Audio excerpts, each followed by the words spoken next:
Hi, my name is Dr. Yuri Burston. I'm a veterinarian in Vancouver, BC, and I'd like to welcome you to my series of practical skills for pet owners. We're here today with Claudia. She's a little 1-year-old girl cat, and we're going to have Mr. Pirate joining us a little bit later just to talk a little bit about proper cat handling.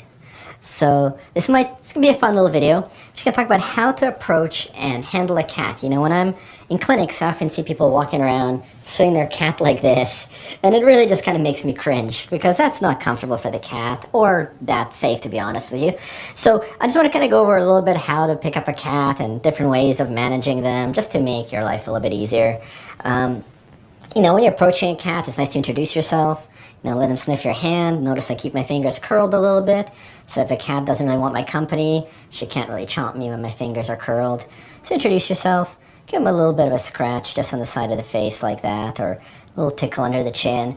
And there we go. We just made friends with this wonderful little cat. If you're just approaching a cat to just pat them and have fun with them, you have to remember that cats can spook very easily, so you do kind of want to take it easy with them. They're also much smaller than us, so a light touch typically pays off with a cat.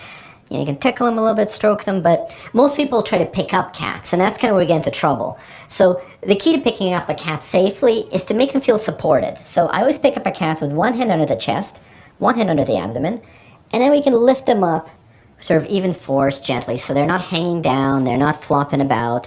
That way they'll be comfortable, and also that way you'll be safe, because what happens when you have a cat swing free in the air is they'll often start to scramble for purchase. They'll, especially with their hind legs, they can do quite a bit of damage. I mean, and I've been scratched quite badly on my forearms just with a cat going for a little bit of a paddle with her legs and raking me. And this is quite common. It's probably the most common way people get scratched is a cat just feels insecure, tries to grab purchase, tries to scramble up onto something out of your hands, and that's when you get a little bit injured. And probably little kids swinging cats around can get a bit of strife that way. So just nice and supported, hold them up. And then if I need to carry a cat around, I usually just hold them close to my body. And again, I'm just squishing them into myself. Again, that way Claudia feels nice and supported. I'll put my hand out here for her to put her paws down, and you know, I can carry her around quite safely like this, and she won't want to get away. Now, if we do have a cat who's trying to get away from us, we always squish that cat. If you're trying to hold a cat down, whether it's to trim their nails or to give them a pill, or whether you just want to have a cat not run off for a moment, squish that cat. All you need to know about cat restraint is to squish that cat. They can feel very secure that way, and they generally, even if they're really scared, like sometimes cats come to me in the clinic and they're quite afraid, and you just gently squish them and they'll sit there and kind of not hurt themselves, not hurt us, just hang out and let us do our thing. If you have a towel handy, this is one of the best cat restraint tools around. You can always throw a towel on the cat, again, squish her with a towel. That way they won't get a claw into you if they are scrambling about a bit. Very safe and gentle, and generally cats are very, very happy to be squished like that. Now, if you have one other thing I want to show you with Claudia, hey darling, where are you going? Is a football carry. So this is kind of an emergency way if you really need to carry a cat somewhere in a hurry, and maybe there's not much time. What you can do is scoop her up, a little football carry, just like that. A little head's under your arm, butt in your hand, and just squish her tight to your body. And with that little football carry, you can basically hold a cat very securely and very safely, because it's really hard for them to rake you with their hind legs if you're holding them like this. Just squish them really tight to your body. You don't have to worry about hurting a cat. They're very, very tough little beasts, and you know, just squishing them against your bodies never can do them any harm. In fact, they tend to feel more safe and secure when they're being held tightly. Now, I'm just gonna say goodbye to little Claudia and bring Mr. Pirate in, who's another cat, and show you some shoulder cat techniques. Right, so we're here with Mr. Pirate to demonstrate a behavior that I call shoulder cats. So Pirate is a shoulder cat. He loves being on shoulders. Some cats, this is their favorite position to be in. It's really convenient if you have a cat like that, because they're really easy to carry around. But some people get put off by shoulder cats, so let me show you why. Come here. All right, Mr. Pirate. It's my handsome little, he's a 14-year-old boy. Very handsome, a little bit chubby. Quite beautiful, though. Look at that face. Look at that face.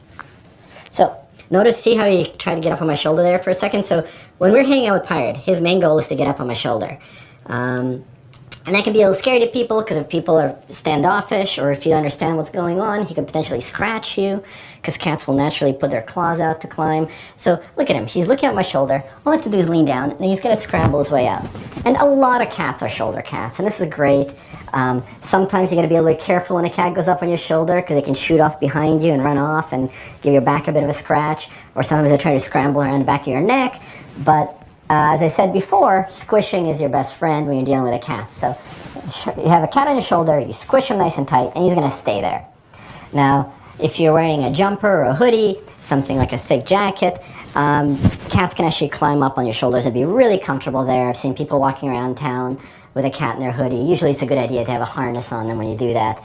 But this is a really great way to carry a cat around. Now, not all cats go for this. Some cats simply don't like being on your shoulder, and that's okay. But if you do have a cat who insists on being lifted up, you basically just lean forward. Let me demonstrate that again. Oh, there it goes. Notice how, I should show you how to put him down as well. But if you have a cat who wants to come up, you lean forward and he'll just put himself up and you just support his bottom. And there you have it. And when you try to put him down, often he won't want to. So you have two choices. One is just to lean back and they'll kind of leap off your back, not the safest thing. Two is to support your little cat and just lean forward, lean forward, lean forward, and eventually they'll right themselves and hang out. So that's how you deal with a shoulder cat. Now, I hope you enjoyed this video. Please give us a like, feel free to share it, and just remember to have fun with your cat.